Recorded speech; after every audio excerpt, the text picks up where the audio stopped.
Okay, so let's pray. Father God, thank you that you've brought us here together to listen to what you have been doing.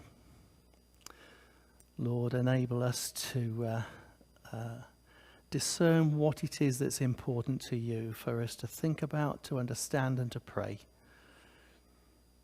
Because we want your purposes to be fulfilled in Romania, and we want to know what is our part in that. Lord, bless us together and share with us in this meeting, because we're here in your name. Amen. Well, we're recording today for people to watch at a later date. So behave yourselves. No riots, no misbehavior and all that. So, what's the first thing? I don't know if anybody can remember where Romania is. I think for this audience we probably can. But if you look at that red blob there, the big country to the north and northeast, up and up to the right, is Ukraine. And the little slither sandwich between Romania and Ukraine is Moldova. And the water mass to the right is the Black Sea, and you can see the little island there to the top of the Black Sea. That is the Crimea. So Romania is fairly close to the action. There's lots of people going backwards and forwards to Ukraine from Romania with various aid and support activities, and also I think there's a lot of activity. Whereas I think, various protective activities are being put in place, as far as I'm aware, for whatever may happen. So please pray for the protection of Romania, because if something blows up in Ukraine, Romania is next door, and we don't know what might happen, but something might. So that is Romania. I don't know on there whether you can see the yellow triangles. I think you can. So top left, you've got 3 yellow triangles. The lower one is Tinca, and the upper 2 are Tarcha and Vashad, the mission churches that Pastor Gavril looks after, and which we've built churches in. And right next to Tinca, there's not a triangle because it's too close, is the village of Gurbediu, which you might have heard me speak about previously. That's his latest church plant, and it's only about 7 kilometres from Tinca, but it's really, really exciting. It's just over 2 years old, and there's already over 50 regular attenders, and I think 30 of them are baptised, so absolutely fantastic.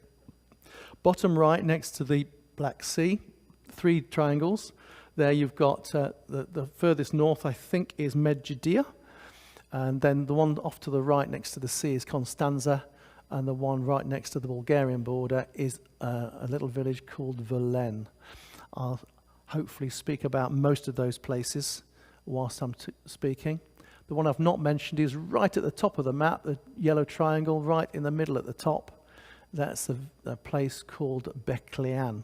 And you will be seeing some photographs from there. From the summer.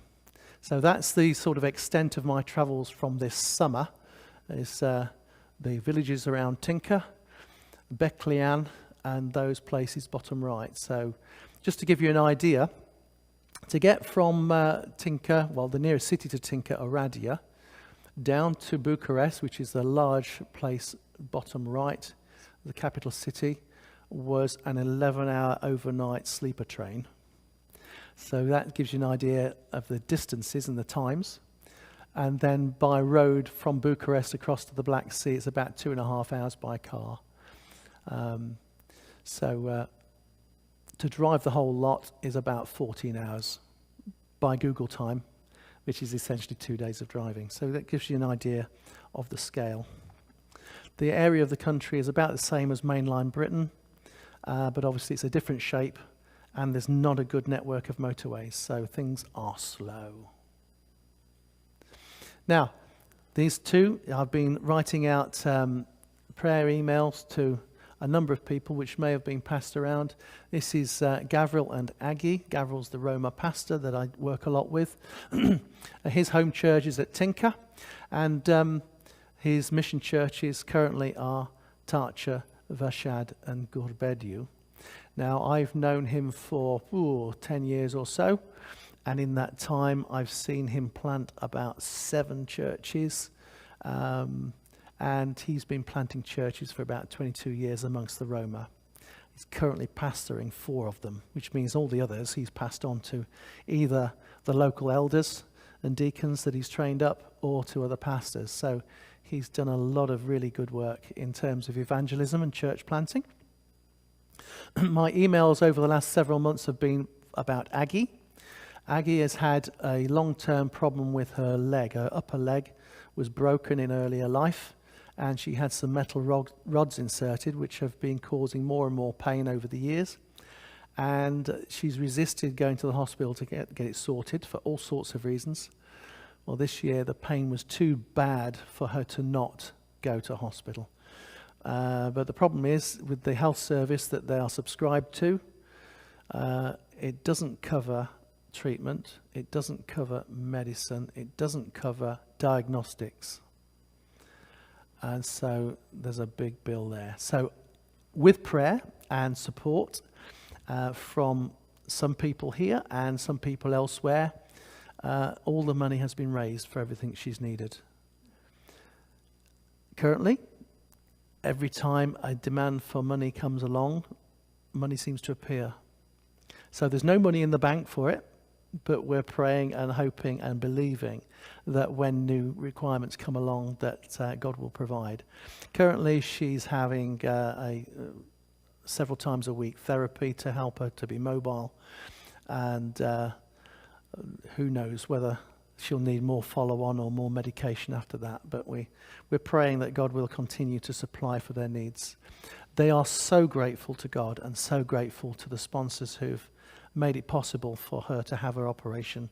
She could not carry on with the amount of pain she was carrying. Whilst you're praying, pray also for Gavril. He's got a number of health things going on, which means his life is quite painful. His pastoral duties don't stop just because there's some things to deal with at home. And so he's quite exhausted, and he needs to be held up supernaturally to continue doing what he's doing. He's not planning to stop doing what he's doing. He responds to anybody that has a need, and to the gospel and to the work of the Lord. But he needs our prayers continually. Now, this is the village of Tarcha. This is a sort of a winter evening. I think it was probably January or February. And you can see there that they are quite keen to come to church. Whenever there's anything happening, they're there. It's a little hamlet of about 40-odd bungalows, houses, call them what you will, mostly of poor quality. And when there's something at church, they come along. Now, these are people that really respond. When Gavril first went there a few years ago, he reported back to me, they're living in such poor conditions, I didn't realise we still lived like this in these days. And he's from a Roma community, and he knows what poor looks like. And you could expect to go there and find children not fully clothed, and people dirty and all this sort of thing. And call it what you will, but since they have heard the gospel, they've responded to Jesus, and they genuinely respond. Every time there's a meeting, people come forward for prayer. Lots of people there have submitted to baptism, and the act of baptism is turning away from the old life and towards a new, a public declaration of turning away from your old self. And you see in these people not only how their character has changed, but how their physical presentation has changed. So now it's very unusual you see anybody not fully clothed. And that's not just because we've given them clothes, because probably we haven't really. We've given some because that's the way of things. But they now seem to be able to present themselves more clean. One of the problems they have is the children go to school. They speak Gypsy language in home, and they're in a Romanian country, so Romanian is the the public language, but they're also in a Hungarian region. They're right next to the Hungarian border. So actually, I think the schools teach in Hungarian, right? So you've already got the problem of they leave home speaking a Romani language, and they go to school and they're taught in a different language. So there's an instant disadvantage. But the other thing is that over the years, these children have gone to school. They've been sent to school because it's the parents' duty to send them to school. But if they're not clean, they're not fully clothed, maybe if they're not very fresh smelling, the school will send them home. This community has been rejected enough. It don't need to be rejected anymore. And Gavril says that they are on the verge of giving up on education because it's too difficult. More disadvantages, hence why they're so poor. We've actually got a project at the moment that we're trying to get funding for supplemental education, where we use this church building as a place to do a Saturday morning booster lessons with a teacher. Currently that's not funded, but it's something we're hoping to do. Over the summer, God put me in touch with a pastor who works 50 kilometres north of here, who is involved in educating Roma. So when I go back, I'm hoping to have a conversation with him just to check that maybe God hasn't given us the money yet because we haven't got the right plan yet, and ask for his advice. So I'm hoping that will go somewhere. Again, in Tarcher, there's quite a few pictures from Tarcher here. In January, I did a movie night.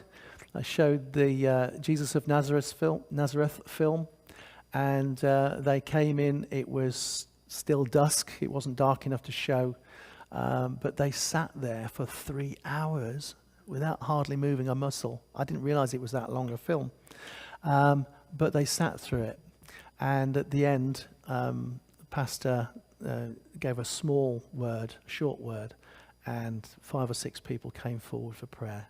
Absolutely phenomenal. The power of the media. They're not used to seeing films, and it was actually in Romanian language. So 70% of them would have followed most of it. The rest would have figured it out, I think.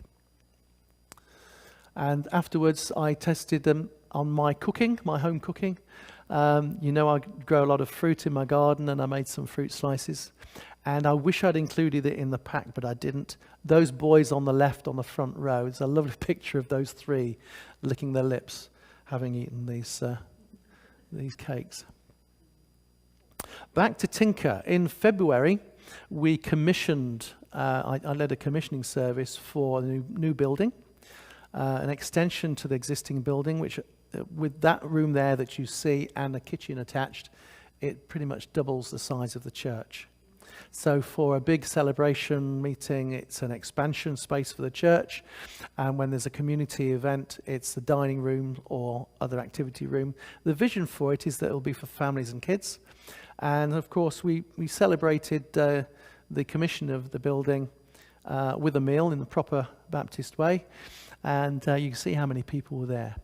Now, the odd thing that you might think is, at the same time, we delivered the Christmas shoe boxes, 6th of February. And that's because, as you may know, Brexit has made it very difficult for us to get shoe boxes there. And we went through a lot of paperwork, paid a lot of different agencies to get the shoe boxes out there. And it took until February to get them there, which was a nuisance. Children did still get the Christmas gifts because Life to Romania gave some money to make up locally assembled gift bags. It wasn't the same, but they did get their Christmas gift. And then in February, they got a second one. So they got a Brucey bonus on that one. And there they all are, standing out of the church on that February the 6th, saying thank you to those that have been so generous in allowing them to build this extension. You see the difference in the wall colour behind them. The darker colour is the old church, and the white is the new. It's a huge building. It was a great undertaking, and it was done mostly by local labour. So a great blessing for everybody there. And that's again inside. This is in July. we started a ping pong ministry in that church extension. And this was sort of the first session. I think it's going to need me to be there to make it happen. There's one or two people in the village who are enjoying the ping pong, but they don't necessarily have the organisation or the drive to do it every week. And so my task through the winter is to try and establish a regular heartbeat of meetings so that people know when it's open, rather than just phoning people around, Andrew's here, do you want to come and play ping pong? Because I'm not the most energetic. And if they're following my example, they're not going to have much fun, I'm afraid, because there'll be lots of sitting down. But that's great. A fantastic thing here was a local church gave a third of the cost of the ping pong. The church that I go to in Aradia in the city quite often, they said to me, well, your mission is our mission. Here's €100. I've never had that before. What a blessing. And actually, donors from here and other places gave the other 2/3. So thank you so much. Again, back in Tarcher. I'm sorry, I'm choosing a lot of Tarcher photographs. But the gentleman on the right there, he was a visitor from the UK. He just wanted to come and have a look, and he was with me for 3 days. And we did a very short children's program.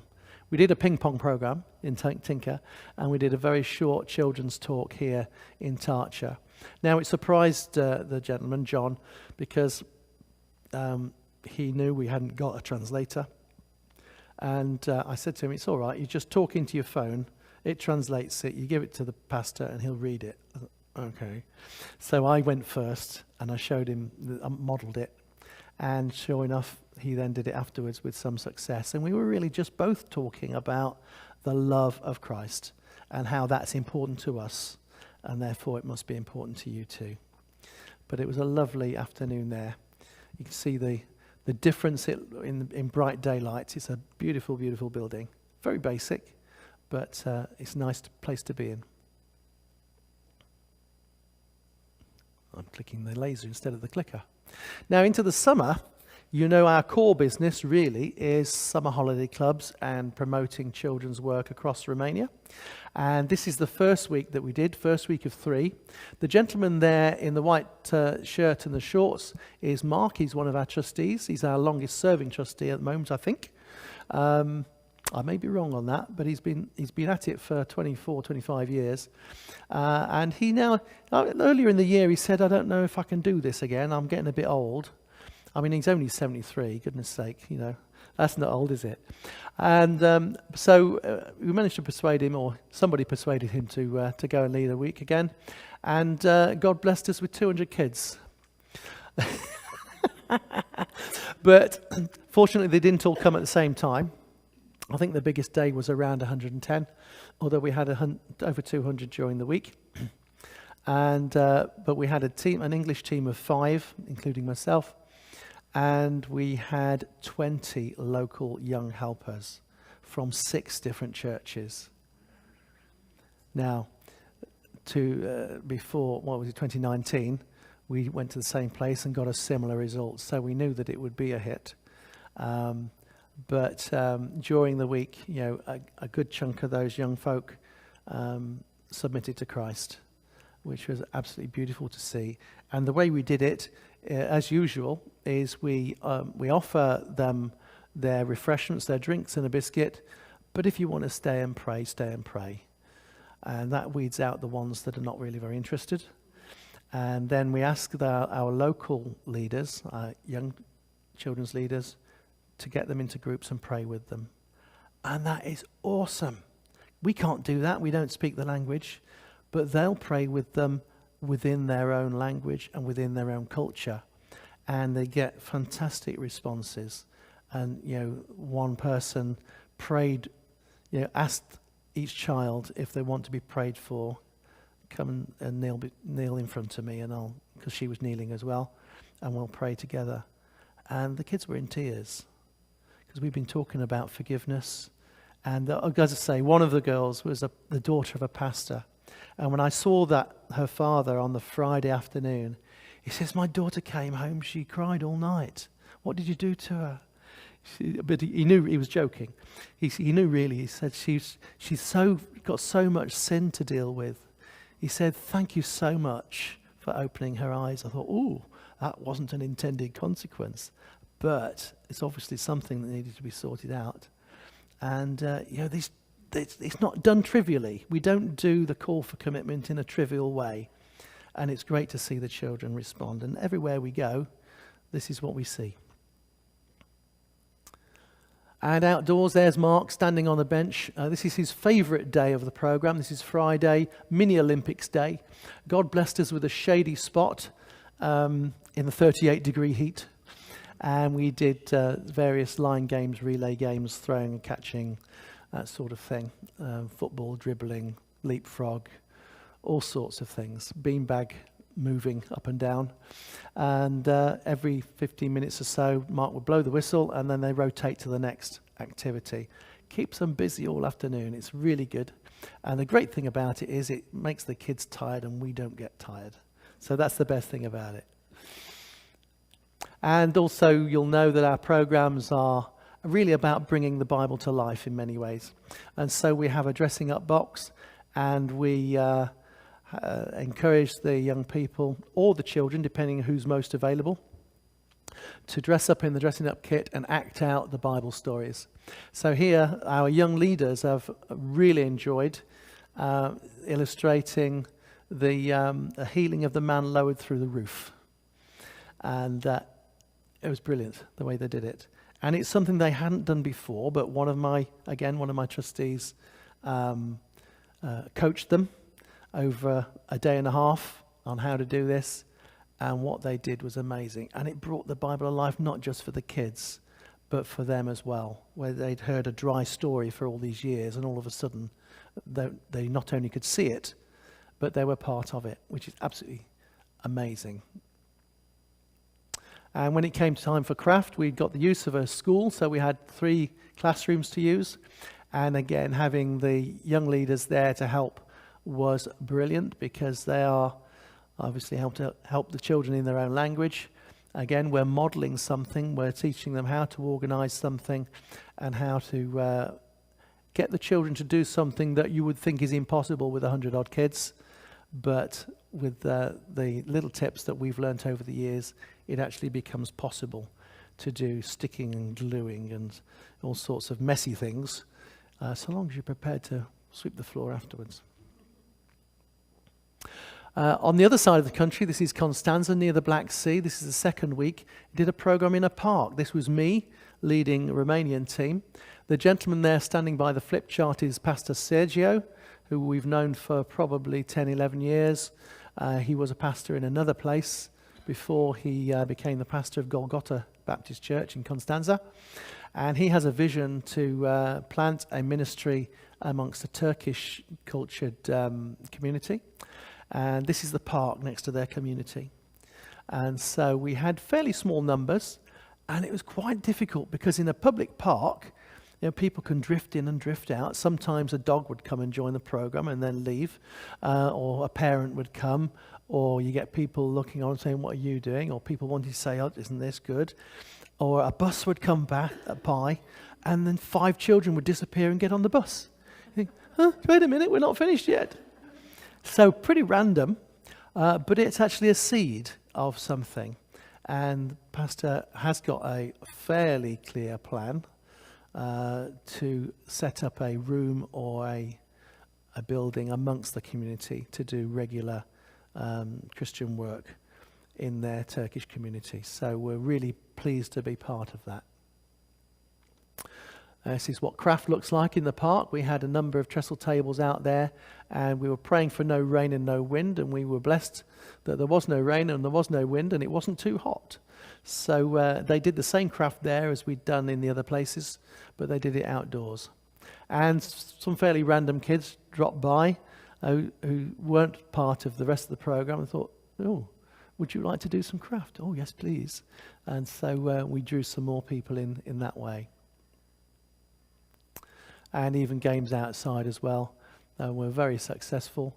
If you could get over the random dogs and the random people passing by and passing through and all that stuff. Just up the road from there, Medjugorje, this was a place where a missionary couple have a resource centre in a fairly poor neighbourhood. They serve again a Turkish community, but this time it's a Turkish Muslim community, and they've been doing it for I think 20 odd years. And one of the lovely things was that one of the children, he was really, really well behaved, and he was the brightest one there. He was only about 3 or 4, and he didn't need telling anything twice. He was really knew what to do. Really, no, not being facetious there. He really knew what to do, more than the 8 and 10-year-olds did. And they said to us, yeah, well, we had his parents through our hands at that age, and this is a second generation. So again, we can see the transformation of being connected with the Word of God and with people who are imparting the model of Christian living to them. Absolutely great. And what they do, we had a fairly small courtyard there, as you can see, to do games in. I've got a couple of pictures from there. Again, we got the dressing up for the Bible stories. The lady there with her hand in the air, Sandra, she's a Dutch lady who's really committed to supporting these missionaries, and she's got a really strong connection with the kids, both here and in Verlaine, which I might talk about in a minute. I've not got a photo of Verlaine. But what this missionary couple do is they do education. They do like after school clubs and helping with reading and writing, and they do food programs and that sort of thing. And they also do some activities to help ladies who might be abused in whatever way, or trafficked or injured, or in other ways need support. So it's a great, great ministry. The lady standing there with her leg half cocked with the ginger hair, that is Anna. She's one of the missionaries there. Now, it was a bit of a boisterous week. You know, they looked like angels, but the community they come from is very difficult. And probably 2 or 3 times a day, we'd see fisticuffs happening, and we'd have to step in between them. They didn't take much breaking up, but they were very keen to give each other a thump. And we'd find out halfway through the week that in the evening, there'd been a street fight in the community. It's sort of a clan warfare thing, where various clans arguing with each other and settling it with violence.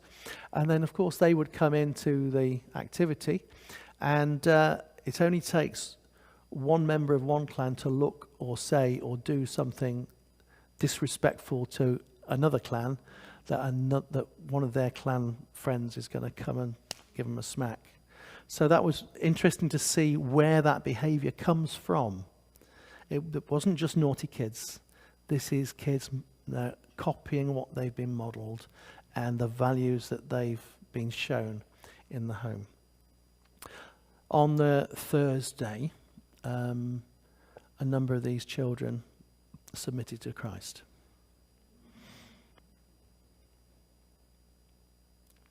And it was a Wednesday evening, we were talking about sin, and some of them prayed a prayer of forgiveness, and then the next day there was the submission to Christ. And we saw their behaviour changed. They still had the knee-jerk reaction to respond how they'd been programmed to respond, but you could see them fighting with themselves. And you could sit down with them afterwards and say, was that sin? Do you need help with that? Let's pray about it. And to see them changed, even though they're still struggling. Now, we're not taking any credit for this, because it's obviously a work of God, but it's also a product of what's been poured into them by the missionary couple over the last however many years that those children have been coming. But this is the power of this gospel, the power of this Christ, the living word, changes lives, changes people. And see if you can guess what part of the Bible this is. No guesses? Well, I'll help you. It's the Nativity. We have a baby on the chair, and we have some shepherds dressed up in what we call stereotypical stripy brown and white shepherd's uniforms, and various other characters. So this was our attempt at doing the Nativity. We have the great joy of celebrating Christmas in every summer holiday club week. We almost always have the birth of Christ because he's central to our story. And to explain to them what Christmas is about is amazing. And of course, these are people from a Muslim background. So to actually honour Jesus in this way is quite something. And this was the star of the show. This young man, he was educationally challenged. He's about 10 or 11 years old, behaves like a 4 or 5-year-old, wants to play with all the toys, like a cat, a cat on a hot tin roof, can't sit still, always interested in what other stuff is on the shelf that he shouldn't be touching. But we did the armour of God, and we dressed him up, and I think it made his day.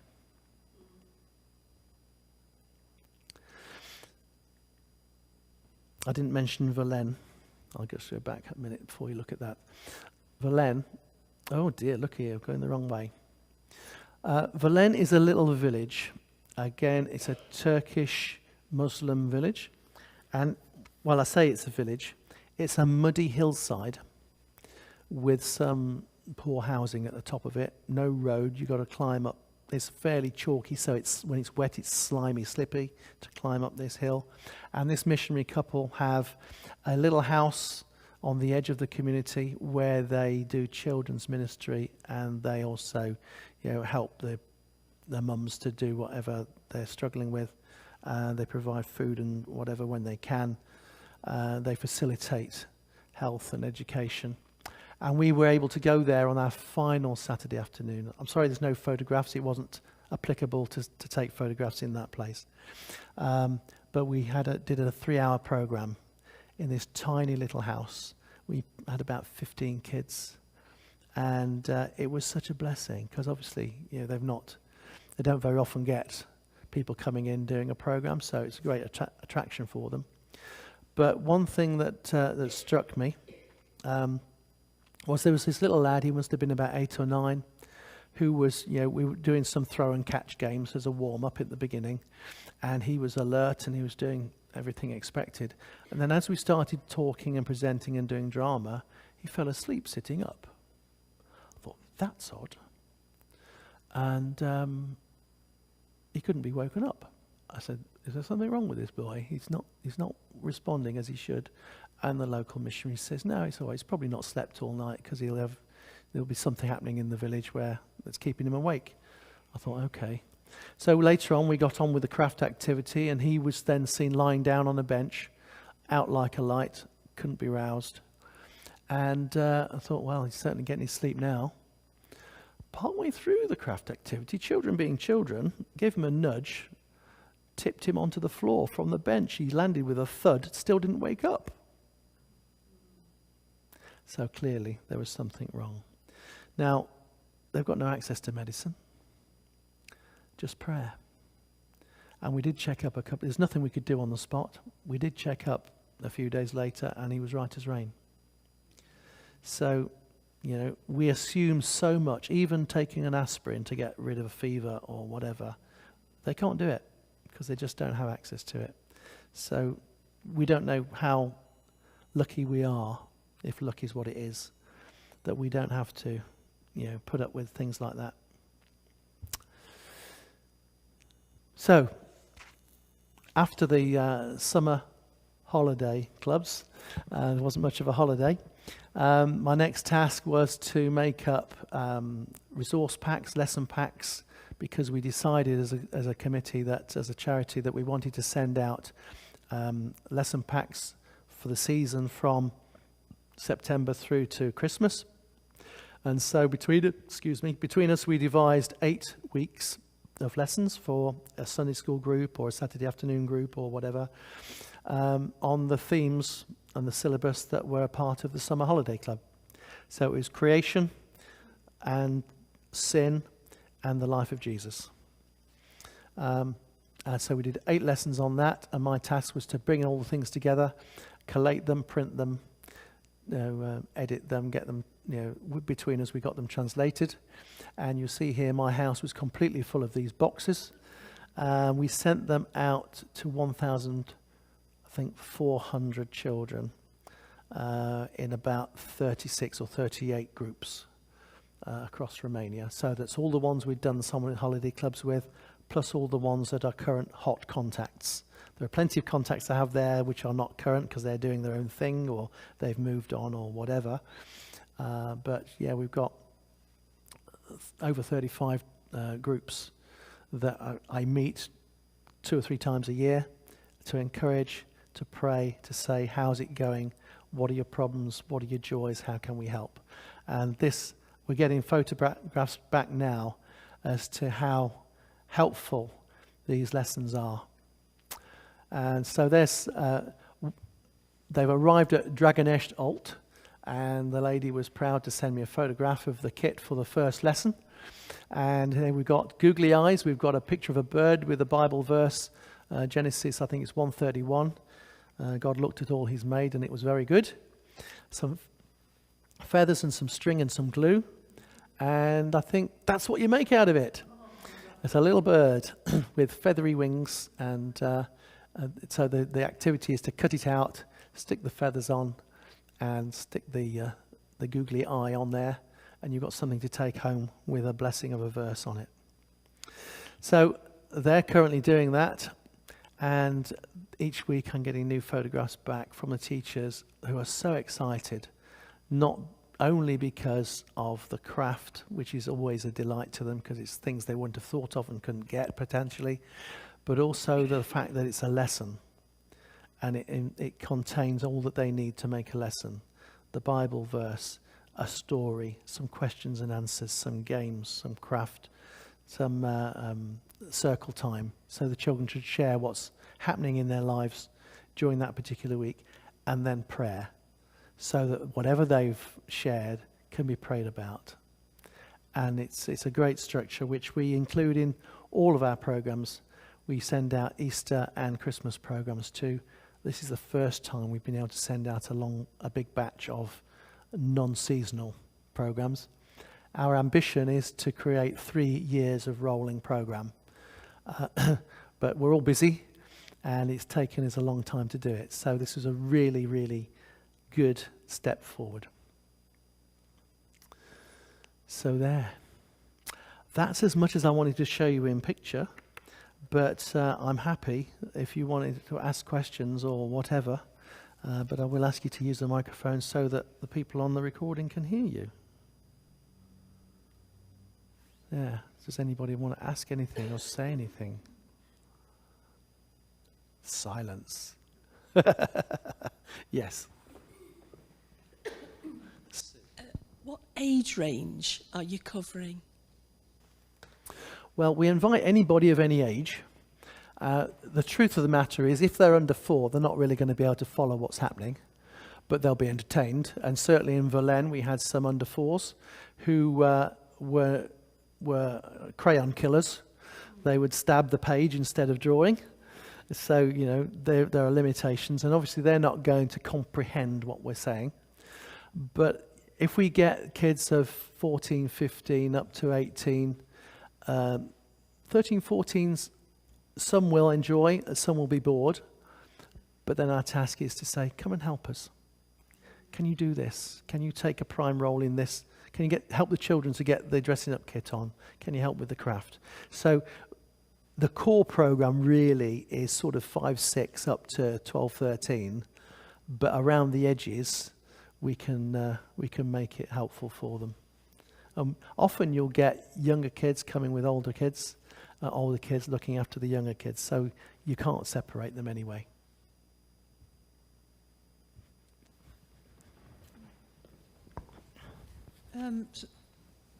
Andrew, is there anything we can do at this end to help prepare the craft? I remember cutting out hundreds of something once, several years ago, and if Marie or you need help at home, I would like to do something at home. Well, thank you. Cutting out is my thing. Hang on to that for a minute. What happens with the printed materials is that we design the artwork either with my trustees in Birmingham or I do it in Romania, and the production of them is done in Romania. So I will print them and prepare them in Romania. So unless you want to come to Romania, I'll be very happy for you to do that. We could do some cutting out there. I'm sure there will be something we can think of, but not that. For our summer clubs, that's probably what you've cut out before. Often it's helpful for us to have pre-cut out stuff, but again, it's less difficult for us to print them and make them in Romania than to do them here and ship out. I'm going to keep my eyes open for things I can ask you to do, but thank you. Anything else? I noticed in some of the photos that there didn't seem to be many women around. Do you notice that? It's not more normal for us to have more women helpers than men. Are you talking amongst the children? No, when you had the meal especially. In the church at Tinker. Yeah. Interesting. I think culturally, it's a very male-female society in all of Romania, and certainly amongst the Roma, the women will take the back seat, and the men will be expected to be more dominant. And that sort of works in that context. So it may be the men were just more forthcoming and the women were in the back doing other things or being of quiet demeanour, which is their normal way. You don't get many loud women in those societies, or dominant women, if you know what I mean. Yeah, so that's an interesting observation. I'd become blind to that one. Yeah. Yeah, I suppose you get used to it, whereas we're so used to all being together. Yeah, yeah. In the church at Tinker and in many other churches, the men will sit on the right. If I'm looking at the front, the men will be there and the women will be there. And that's been the way since Protestant religion came to Romania. I think it probably came over with the Puritans from Germany when they first planted Protestantism in Romania. And they got it from us. But they've hung on to it. It's obviously had some cultural advantage in the past. So it's persisted. There are now more churches I'm going to where they sit mixed. And I am also encountering more girls and women who are a little bit more forward in the way that we would expect them to be. But I've not yet decided whether that's a good thing or not. What do you think? Any more? No. Okay. Oh, Stuart. Yeah, I think you know that I went out to Romania soon after Ceausescu was deposed. Yes. I went out as part of a convoy, and we went to Cluj, and we went round some of the villages around Cluj, and I was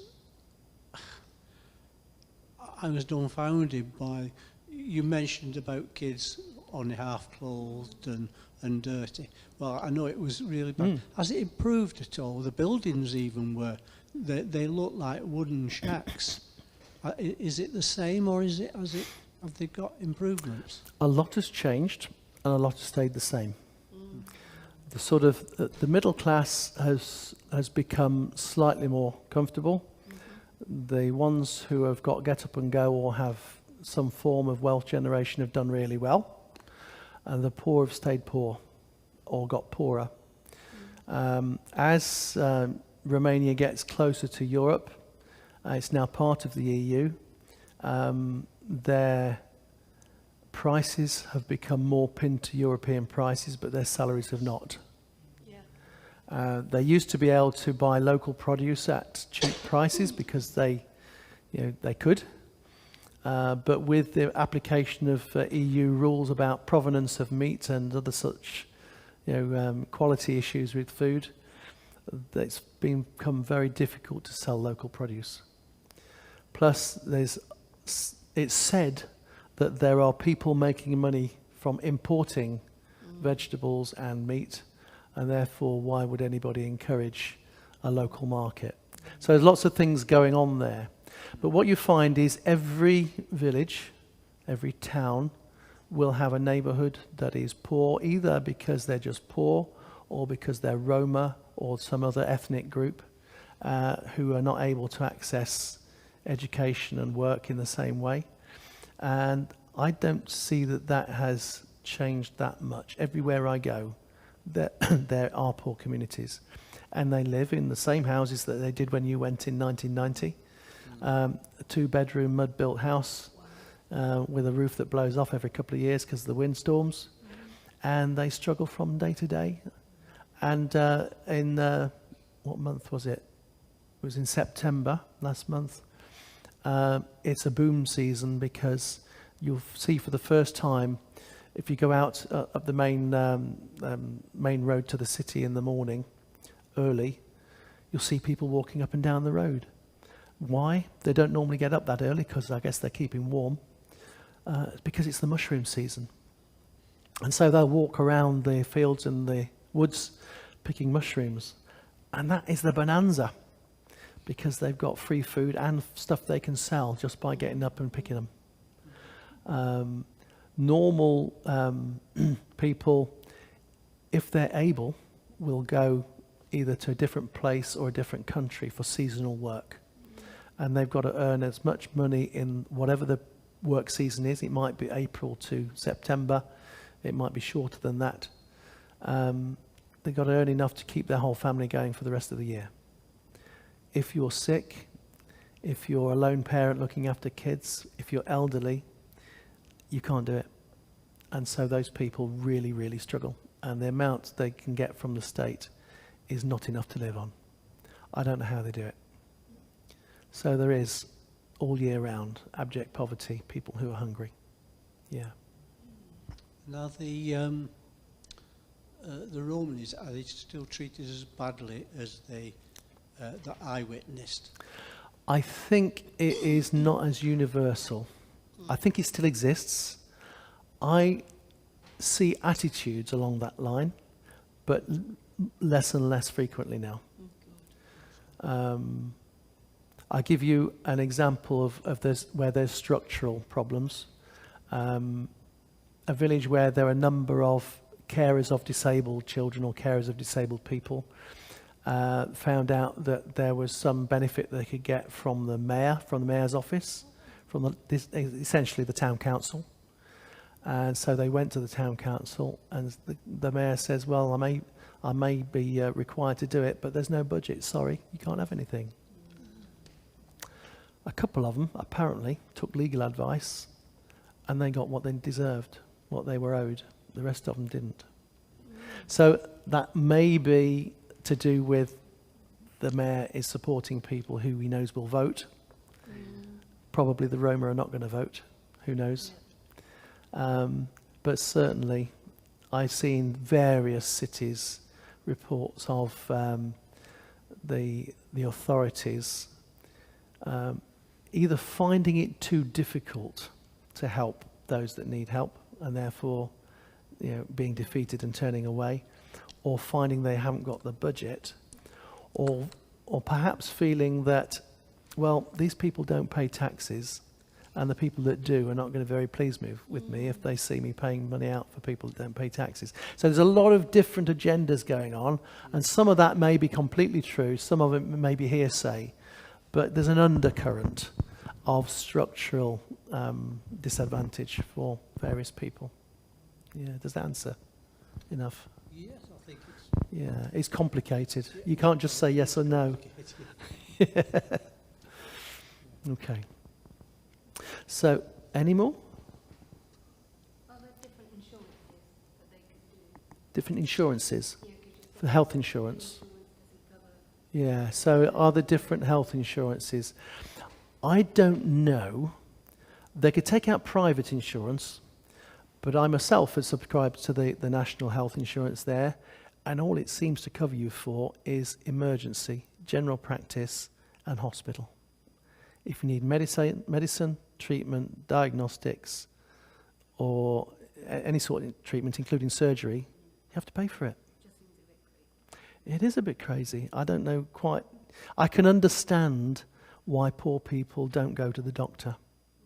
seeing the journey that Aggie has been on, every time she goes to see a doctor with her current post-surgery situation, she comes home with another 150 or 250 pounds worth of advice for medication or treatment. When you can't buy the bread to put on the table, And so what happens is people don't go for medical attention until it's an emergency, and then they get bad outcomes. And so a lot of the people I meet in those situations say, such and such has gone into hospital. They have no expectation of surviving because they've left it so late. Which is sad, really. Yeah. The government would do an insurance. You would, wouldn't you? But they can't pay for it, you see. Aggie and Gavril can only pay for it because people help them to pay for it. They can't pay for it themselves. So there are two things I want to share with you before we finish. And one is Gavril and Aggie. Gavril is a pastor of a poor community. He's an energetic and effective church planter and evangelist. The work I see him doing, I have seen him doing over 9 or 10 years, has been absolutely amazing. Very productive for the kingdom. But he's a pastor of poor churches. So he gets no income from churches. In the past, he has worked, done seasonal work like everyone else. For the last 2 or 3 years, he's not been able to. Reason? Because on the day that emergency measures came in for COVID, he tripped over the doorstep and broke his foot. Went to hospital. They wouldn't see him because of COVID. And long and short is they didn't set his bones in his foot. And now, of course, they're set in an unhelpful way, and he has continuous pain from that. And he has other areas that in his back and his legs that are possibly because he's not walking properly. So he's no longer able to stand all day to do that work. My prayer and my mission in the next period is to see if I can find a number of people who will give a small amount each month so that he has an income. I don't know whether that's what God's plan is, but please pray through it. It may be that one church decides to adopt him. Who knows? Or it may be that if 20 people give a tenner, you've got £200 a month. That would be amazing. That would pay the food bill. So that's the one thing that I'm wrestling with at the moment. I'm sharing wherever I go. And the other thing is Christmas shoe boxes. We have a plan that talks about sending shoe boxes in small packages, because that's so much easier than saving them up until December to send them all in one go, and so much more effective, cost effective as well. And it means we don't have to have a big storage space, and we don't have to pay for a big truck to take them and all the sort of things that made life so complicated last year. But that really depends on us finding an effective way to get shoe boxes from here in their big cartons to Bristol to be shipped. We've sort of fallen down at the moment because the main person taking them to Bristol is me. And I've got a car that only takes 5 boxes. And currently we've got 19 boxes that need to go. And they've got to go on a Saturday because that's when they can be delivered to the courier. So unless we can solve that problem, probably the reality is we won't be able to do shoe boxes going forward. Pray into that, because we want that. It's such a blessing to the kids and to the churches and supports Pastor Gavril's ministry that we'd love to continue it. But if we can't get the boxes to Bristol, we can't do it. So have a think, have a pray. If there's anybody you know that might be willing to go backwards and forwards to Bristol on Saturday, we would love to talk to them. So that was a little bit of a challenge that was offered this week. But we know that God has an answer. And if his answer is no, then we accept that answer. But something we need to pray about. Everything has a season. And if that's the season for shoe boxes, that's absolutely fine. But if we're missing something, we want to know. Brilliant. Well, thank you all for your prayer support throughout the year and throughout the years, and for your financial support, those that have given donations. But thank you so much for coming here, for being interested, and for participating in this work. Because it does feel sometimes as if it's me doing it, but I know that here and in other places there are people who pray for this work continuously. So thank you very much. God bless you.